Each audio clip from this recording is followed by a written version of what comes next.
उपनिषद foundation के सारे मित्रों को बहुत बहुत नमस्कार। आज हमारे बीच में नमस्कार। आदरणीय रामचरण दास जी महाराज हैं, जो मल्हारगढ़ के युवराज भी हैं और संस्कृत विद्यालय भी आप ही के संरक्षण में वहाँ संचालित है। हमारे साथ ब्राह्मण एकता अस्मिता सहयोग संस्कार मंच के अध्यक्ष आदरणीय राकेश चतुर्वेदी जी हैं और हमारे साथ ब्राह्मण मंच के उपाध्यक्ष, आपका परिचय थोड़ा लंबा है लेकिन फिर भी उसको ब्रीफली बता दें। भाजपा के व्यापारी प्रकोष्ठ, मध्य प्रदेश राज्य स्तर के व्यापारी प्रकोष्ठ के आप सर्वोच्च पदाधिकारी भी हैं और साथ के साथ यशस्वी साध्वी प्रज्ञा जी के आप सांसद प्रतिनिधि भी हैं, जो कि भोपाल के सांसद हैं। और आदरणीय राकेश जी, आपसे अनुरोध है कि आप 14 तारीख के संकल्प के बारे में 1-1.5 मिनट में आप जो है अपना वक्तव्य रख दें, ताकि हम गुरु जी से अनुरोध करेंगे कि वो अपने आशीष वचन दें और अंत में लास्ट उद्बोधन जो है प्रेम गुरु जी भाई साहब का हो जाएगा। सभी को नमस्कार। YouTube चैनल के माध्यम से हम सभी के लिए बता दें कि 14 जनवरी को महामंडलेश्वर उज्जैन महाकालेश्वर की नगरी रामानुज कोट मंदिर में एक आयोजन, जिसमें 21वीं सदी में ज्ञान, वैदिक ज्ञान और विज्ञान की परंपरा को कैसे तरीके से आगे बढ़ाया जाए, इस पर हमने एक संगोष्ठी का कार्यक्रम रखा है। जो संगोष्ठी इससे पूर्व में हम राम जानकी मंदिर चूनाभट्टी भोपाल से इसको प्रारंभ कर चुके हैं और इसी तारतम्य में हम अगला पड़ाव जो है इस धर्म ध्वजा को लेकर उज्जैन महाकालेश्वर से इसको प्रारंभ करना चाहते हैं, जो कि पूरे प्रदेश और देश में इसको आगे बढ़ाया जा सके। आप और हम सब देख रहे होंगे कि वर्तमान स्थिति जो है, कहीं ना कहीं ज्ञान मार्ग पर चलने के लिए जिस तरीके से संगोष्ठियां होना चाहिए, जिससे कि सर्व समाज को एक मार्गदर्शन मिले, कहीं ना कहीं विलुप्त सी होती जा रही है। पहले जो मठ मंदिर होते थे, मठ मंदिरों से ज्ञान मार्ग की को आगे बढ़ाया जाता था। आज यदि हम उस स्थिति को देखें तो ऐसे बहुत कम स्थान रह गए हैं जहां पर ज्ञान मार्ग का कार्य हो रहा है। हमारा उद्देश्य ब्राह्मण एकता अस्मिता सहयोग संस्कार मंच एवं उपनिषद फाउंडेशन के माध्यम से इस ज्ञान मार्ग की परंपरा को आगे बढ़ाया जाए और निरंतर हर संक्रांति पर एक उद्बोधन ऐसा हो जिसमें विभिन्न प्रकार के जो हमारे साधु संत हैं, महामंडलेश्वर हैं और विद्वत्तजन हैं, उनका उद्बोधन हम समाज के बीच में लेके जा सकें, जिससे कि ज्ञान मार्ग को आगे बढ़ाया जा सके। इसी तारतम्य में हमारा 14 जनवरी को जो आयोजन होने जा रहा है, उसमें 13 जनवरी को राम जानकी मंदिर चूनाभट्टी से एक धर्म सभा होगी और धर्म सभा के साथ में धर्म ध्वजा लेकर महाकाल की नगरी उज्जैन के लिए हम लोग प्रस्थान करेंगे और 14 जनवरी को दोपहर 1 बजे रामानुज कोटि मंदिर प्रांगण में, जिसमें हमारे महामंडलेश्वर अतुलेश्वरानंद जी जो आवाहन अखाड़ा पीठ के महामंडलेश्वर हैं, रामानुज कोटि के संस्थापक एवं जगत गुरु रंगनाथ जी चारे हमारे बीच में, उनका हमें उद्बोधन प्राप्त होगा। तिरुपति मंदिर के संस्थापक जगत गुरु कांताचार्य जी महाराज जी का हमें उद्बोधन प्राप्त होगा और इसी तारतम्य में हम निरंतर डेली एक उद्बोधन हमारे संतों का प्राप्त कर रहे हैं। उसी बीच में आज हमारे बीच में जो मध्य प्रदेश का बहुत पुराना स्थान है मल्हारगढ़, जहाँ पे शुरू से ही मैंने तो जब से जन्म लिया है तब से मल्हारगढ़ का नाम सुना है कि मल्हारगढ़ में संस्कृत विद्या सिखाई जाती है और पूरे क्षेत्र के लोग वहाँ से संस्कृत का अध्ययन करते हैं। ऐसे स्थान के युवराज पंडित रामचरण दास जी महाराज हमारे बीच में हैं। आज हम उनका उद्बोधन प्राप्त करेंगे कि इस परंपरा को आगे बढ़ाने में आपका हमें किस तरीके से सहयोग मिलेगा और ऐसे संतों का हमें कहाँ किस तरीके से सहयोग मिलता रहेगा। आप विश्व हिंदू परिषद से भी जुड़े हुए हैं। मेरा आपसे केवल यही अनुरोध है कि इस परंपरा को हम किस तरीके से बढ़ाएं, उसके बारे में हमारे रितेश शुक्ल जी आपको बताएंगे, जो हमारे ब्राह्मण समाज के स्रोत प्रमुख हैं। हमारे बीच में हमारे ब्राह्मण समाज के उपाध्यक्ष पंडित प्रेम गुरु जी भी हैं। तो मैं चाहूँगा रितेश शुक्ल जी अपना विषय रखें और उसके जवाब हम पंडित जी से लेंगे, जिससे कि समाज को एक मार्गदर्शन मिल सके। जी, बहुत बहुत धन्यवाद। बहुत सिंपल सा विषय है। संक्रांति बहुत अच्छा संयोग है। शास्त्रार्थ की संकल्प को आगे बढ़ाने के लिए, शास्त्र अध्ययन के लिए, और इसको आगे कैसे बढ़ाया जाए, इसका मार्गदर्शन हम आपसे प्राप्त करना चाहेंगे। कृपया आप आज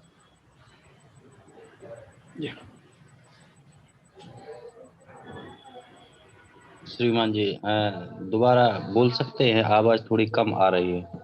जी, हम ये कह रहे हैं संक्रांति जो है, खास तौर पे मकर संक्रांति बहुत अच्छा उपलक्ष्य है। सनातन परंपरा के ज्ञान को अर्जित करने की शुरुआत, जी जी इसमें मठ मंदिरों का बहुत बड़ा योगदान होगा। संक्रांति प्रकाश पर्व भी है, तो जी कैसे ये बहुत अच्छा उपलक्ष्य है ज्ञान मार्ग को आगे बढ़ाने के लिए, इसी पर आपके जी। आदेश वचन चाहिए। बहुत शुभी विचार, और पहले नंबर तो मैं आप सभी लोगों का धन्यवाद देना चाहूंगा, जो कि आपने एक हमारी संस्कृति की जागृति का एक उत्थान, ये जो शास्त्रार्थ के आप लोग जो जागृति कर रहे हैं, इसके लिए मैं बहुत बहुत आप लोगों के लिए धन्यवाद देना चाहूंगा। और मकर संक्रांति अर्थात शास्त्रार्थ, तो जैसे देखा जाता है कि श्री रामचरितमानस अर्थात श्रीमद् भागवत महापुराण अर्थात कोई सा भी वेद अर्थात पुराण जहां भी हम कहें, तो शास्त्रार्थ का मतलब ये है कि एक किसी वाक्य का उत्तर देना, और किसी एक उत्तर से अनेकों प्रश्न भी पैदा होते हैं, एक उत्तर से अनेकों प्रश्न पैदा होते हैं। तो ऐसा ही रामचरितमानस में आता है कि माघ मकर गत रवि जब हुई, तीरथ पत्ते आव सब कोई। और वहां जब भारद्वाज जी आए, तो वहां पे याज्ञवल्क्य जी जो आए, तो वहां से भी उन लोगों का जब शास्त्रार्थ एक हुआ, तो उसमें श्री रामचरितमानस एक प्रकट हुई, जिससे कि आज हमें कली काल का एक कल्प वृक्ष रूप से बताया गया। लेकिन कल्प वृक्ष का जहाँ शब्द आता है, तो कल्प वृक्ष ये कहता है, कल्प वृक्ष के नीचे बैठने से हर चीज हमारे लिए मन में जागृति होने से वो प्राप्त हो जाती है। लेकिन हम लोगों के यहाँ आज घर घर में रामचरितमानस है, जितने भी हमारे भाई बंधु हैं सभी के घर में मिलेगा, लेकिन हम लोग उसका अनुकरण कितना कर रहे हैं। रामचरितमानस को पढ़ रहे हैं और पढ़ने की कोशिश भी कर रहे हैं, लेकिन एक देखें, उस पर एक विचार करें तो हम रामचरितमानस के अनुसार चल कितने रहे हैं। तो जब मकर संक्रांति मार्ग मकर गत रवि जब हुई, और तीरथ पति जब मकर के सूर्यों में, जब तीरथ पति में जब आवाहन हुआ, जब सभी लोगों का सभी ऋषि वृंद बैठे, और वहां पर जब ये बात आरंभ होती है, तो वहां से जब शास्त्रार्थ का आरंभ तो जब होता है, तो वहां पहले वो यही पूछते हैं कि ब्रह्म क्या है। तो ब्रह्म वही है। यदि हम देखें तो उसको पहले ये भी कहते हैं कि गुरु वाक्येषु विश्वासः,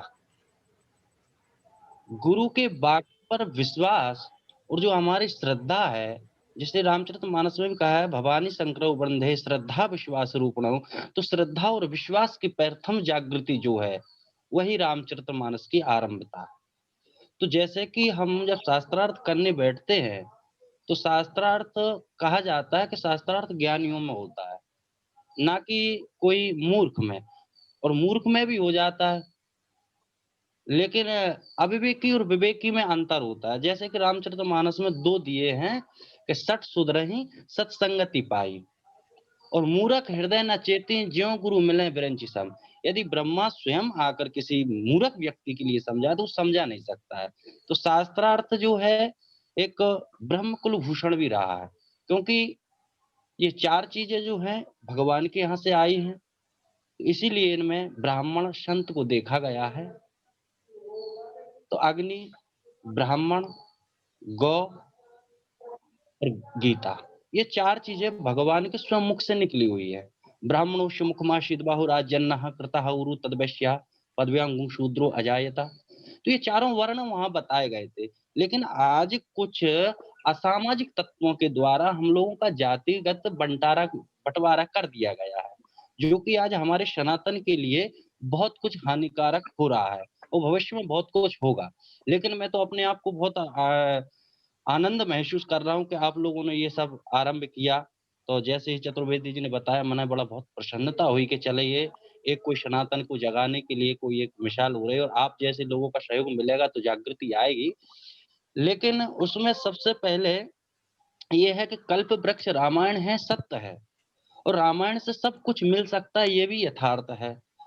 लेकिन किसी कल्प वृक्ष के नीचे बैठ गए और उस व्यक्ति ने कल्पना की कि मैंने तप तपस्या त्याग की है और मैंने कंद-मूल फल इत्यादि पाकर के अपना जीवन यापन किया है, क्यों ना मैं सुंदर-सुंदर कुछ भोजन प्राप्त हो। और उसने कल्पना की कि सुंदर चांदी का थाल लगा हुआ, उसके समक्ष आया और उसने सुंदर भोजन किया। इसके बाद में उसने अपने आप में विचार करता है कि क्यों ना मुझे बढ़िया सोने के लिए कोई बिस्तर, कुछ अट्टालिकाएँ, कुछ महल मिले, तो उसके लिए सुंदर सा महल एक दृश्यमान हो गया। अब वो सोचता है कि महल में भी रह लिया, अपन क्यों ना घूमने चलें। और उसके मन में यहाँ विचार आ गया कि यार घूमने तो अपन जा रहे हैं और जंगल में ऐसा ना हो कि शेर आके हमको खा ले। और विचार उसका आया और वहाँ शेर प्रकट हुआ और उसने तो कभी-कभी हमारे मन में जो विचार आते हैं, वो भी हमें हानिकारक कर जाते हैं। तो उससे हमें अर्थात शास्त्रार्थ कहें, अर्थात कोई उपार्जन कहें, अर्थात हमारी कोई जागृति कहें, उसके लिए हमें किस तरीके से करना है, उसमें हमारे विचार क्या रखना है, उसमें हमारे मन के विचारों की सद्भाव क्या होना चाहिए, इनकी ओर बहुत ही ज़्यादा हमको ध्यान देना पड़ेगा। और जैसे कि वेद, श्रुतियाँ, वेदांत, पुराण इत्यादि जो आए हुए हैं, तो पुराणों की कथा जैसे श्रीमद् भागवत महापुराण, इसकी कथा हम लोग सभी लोग जानते हैं, अधिकांश सब सुन चुके हैं और ईश्वर की कृपा से आज तो भागवत वक्ता अर्थात रामचरितमानस के वक्ता बहुत हो चुके हैं। लेकिन एक यहाँ जागृति की सबसे बड़ी आवश्यकता यह है कि जो हम वक्तव्य कर रहे हैं, जो अपने ब्राह्मण मंडली बैठ-बैठ के आज कथाएँ चल रही हैं, तो उसमें कथाएँ से देखें तो आज से 25 या 50 वर्ष पहले गली-गली में झाँकियाँ नहीं लगती थी। गली-गली में रामचरितमानस के पाठ नहीं होते थे। गली-गली में कथाएँ नहीं होती थी। गली-गली में सत्यनारायण कथा इत्यादि नहीं होते थे, लेकिन आज गली-गली में हो रहे हैं। गली-गली में झाँकी, गली-गली में गणेश जी की झाँकी, दुर्गा जी की झाँकी, रामचरितमानस, सुंदरकांड पाठ इत्यादि बहुत भागवत कथाएँ, बहुत कुछ देखने मिल रहा है। लेकिन इसके बावजूद भी हम लोग धर्म से विलुप्त होते जा रहे हैं। ये सबसे बड़ी एक कठिनाई यदि है आज के समय में, तो ये है। उसका कारण ये है कि हम लोग जो कथा, भागवत इत्यादि जो कर रहे हैं, वो ज्ञान अर्जन को छोड़ कर के धनार्जन के उद्देश्य से, कि मैं क्या कमा सकता हूँ, मेरे लिए क्या-क्या चीज़ चाहिए। तो मैं ये कहूँगा कि यदि सनातन की बचाना है, संस्कृति को जगाना है, वेद और पुराणों को जगाना है, तो आप रामचरितमानस पढ़िए, गीता, भागवत इत्यादि सुनाइए, लेकिन उसका महत्व क्या है? वो ज़रूर हमको ऐसे एक तरह से रखना चाहिए लोगों के समक्ष में, जो कि वो लोग भी हमारे समान बन सकें। आज सिर्फ़ भजन इत्यादि हाँ, गाओ भजन क्योंकि आज की जनरेशन की माँग है, लेकिन वो भजन भी किस जगह पे, किस सिचुएशन का होना चाहिए। ना कि आज की जो रिदम में चल रहे हैं, जो कि आज के भजन भी ऐसे हो गए हैं कि जो सुनने के उपरांत हृदय को धारण नहीं हो रहे हैं।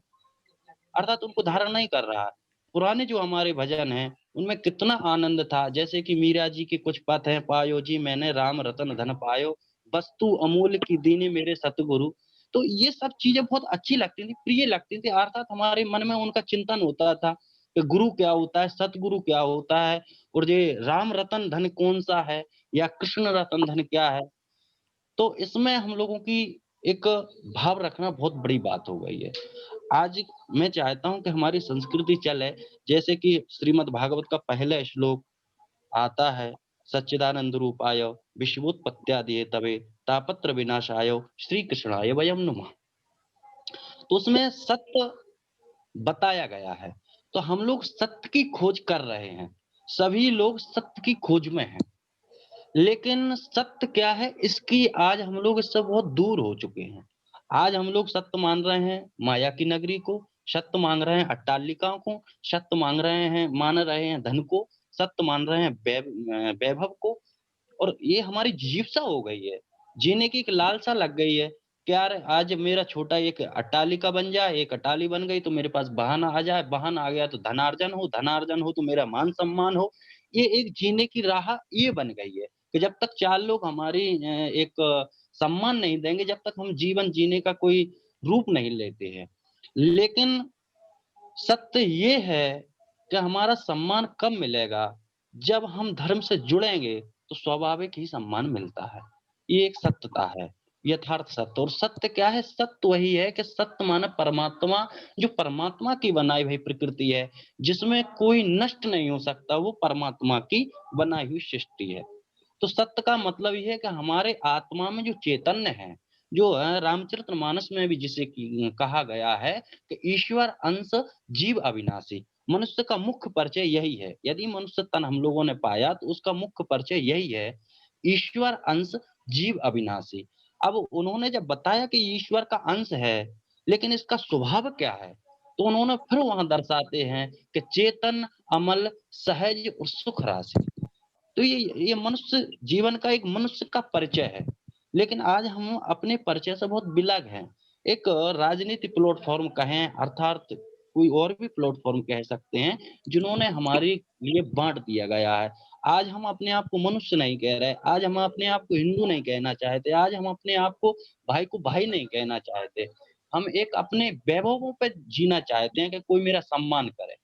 और सम्मान की पहुंच सिर्फ अपने तक है। सम्मान आपको कहाँ तक चाहिए? जहाँ तक अपने लोग हैं।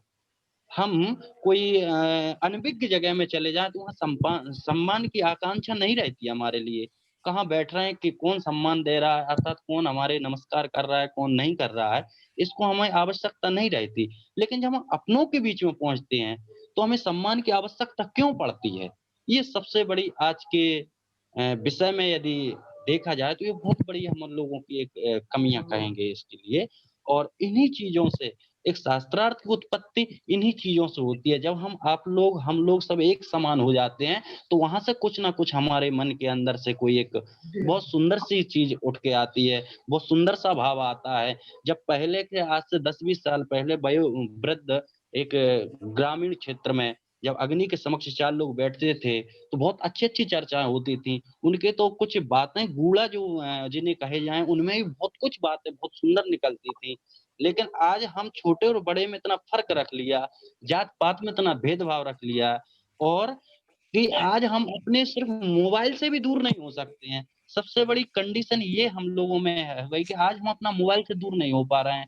ना कि हम ये नहीं देख रहे हैं कि हम अपने धर्म से, अपने लोगों से, अपने मित्र से, अपने भाइयों से, अपने वंशजों से कितने दूर होते जा रहे हैं, इस पे हम लोग गौर नहीं कर रहे हैं। मैं कुछ ज़्यादा समय तो नहीं ले रहा हूँ। नहीं, नहीं, ठीक है। आपने बहुत ही अच्छा बोला है। आप इसको सम अप कर सकते हैं, हमारे पास अभी भी 8 मिनट हैं, तो हम जी, आभार जी, वचन जी, प्रीति जी। भाई साहब के ले मैं लेंगे। समय का मुझे ध्यान नहीं रहा कोई और धन्य मैं आपने इतना कुछ हो अच्छा गया। बोला कि हमें भी ध्यान तो नहीं। इसी के लिए हम तो यही कहेंगे कि ये मकर संक्रांति उपलक्ष्य है, ये प्रति महीने आती है और मकर से बहुत कुछ आरंभ हुआ है। यदि देखा जाए तो भागवत का आरंभ अर्थात सृष्टि का उपार्जन भी मकर से ही हुआ है। यहाँ ब्रह्मा जी ने भगवान नारायण ने ब्रह्मा जी को चतुश्लोकी भागवत जो भी है वो भी मकर के सामंजस्य में उद्बोधन किया और ऐसा ही चलता आ रहा है और हम लोग सभी इसके लिए आप लोगों को फिर पुनः से धन्यवाद देंगे और बहुत आगे बढ़ाएँगे, जन-जन तक पहुँचाने का ये हम लोग और आप सब संकल्प लें कि ये बात हमारी जन-जन तक पहुँचे, सभी चेतन हों। इसी के साथ मैं अपनी वाणी को विराम देता हूँ। जय श्री कृष्ण। बहुत सुंदर, बहुत सुंदर। बहुत ही आदरणीय राकेश जी, आपको बहुत-बहुत धन्यवाद। एक बड़े ज्ञानवान अ, महानुभूति से आपने जो है परिचय कराया है, ये आज पहली शुरुआत है, लेकिन हमें हर हफ्ते आपसे आशीष वचन अलग-अलग विषयों पे चाहिए होगा। ये हमारा बिल्कुल। सौभाग्य होगा। आदरणीय प्रेम जी भाई साहब, 7.5 मिनट हैं पूरे आपके पास। आगे का मार्गदर्शन और आपके आशीष वचन दोनों हमें प्राप्त हो जाएं। परम आदरणीय मल्हारगंज के पंडित श्री रामचरण जी महाराज को प्रणाम करता हूँ और सभी सुनने वालों को भी प्रणाम करता हूँ। मैं आप ज्यादा समय नहीं लूंगा, बस सारी बात वही है।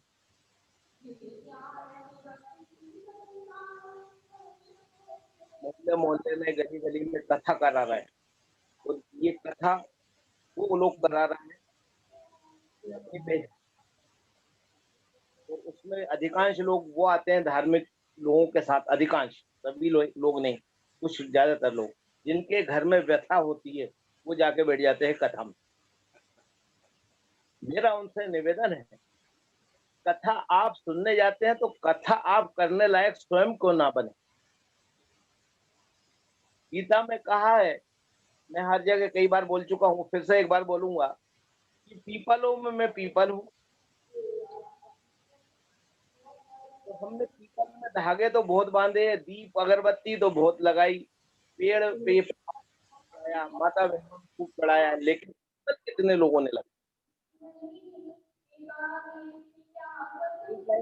कहना चाहता हूँ, इसको बहुत ज्यादा विस्तार से बताने की जरूरत नहीं है क्योंकि समय बहुत कम है। हमको